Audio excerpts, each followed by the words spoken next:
આજે સવારમાં જાગીને જોયું તા ભાઈ પતંગની બહાટી બોલાવી દીધી હતી સવારમાં. તો કેમ છો દોસ્તો, જય શ્રી રામ. સવારમાં જાગીને જોયું આ બે ભાઈ પતંગ ચડાવતા હતા. હાલો તમને પણ દેખાડી દઉં.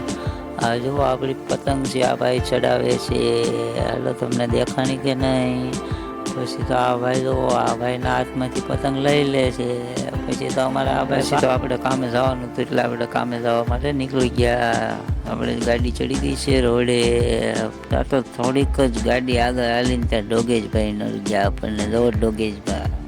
પછી તો ઓફિસે પહોંચી ગયા ને ઓફિસે પહોંચીને આપણે લોડ લગાડવાનું ચાલુ કરી દીધું હતું. પછી તો આપણે 1-2 લોડ લગાડી દીધા.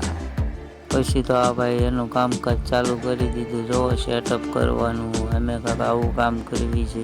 જો તમે ત્યાં તો 1 વાગી ગયો, બધા બેસી ગયા જમવા. હાલો તમે પણ જમવા. પછી તો 4 વાગ્યા અને ચા આવી ગઈ ભાઈ. પછી તો આપણે તે ચા પી લીધી મસ્ત મજાની. પછી તો આપણે તે કામ ચાલુ કરી દીધું ભાઈ સેટઅપ કરવાનું. પછી તો ભાઈ પડી ગઈ હતી સાંજ એટલે ગાડી કાઢીને નીકળી ગયા બે ભાઈ ઘર તરફ. અમારો મિની બ્લોગ કેવો લાગ્યો છે તો કોમેન્ટ કરી દેજો ને કાલનો વિડીયો જોવા માટે ફોલો કરી લેજો. ત્યાં સુધી બધા ભાઈઓને રામે રામ.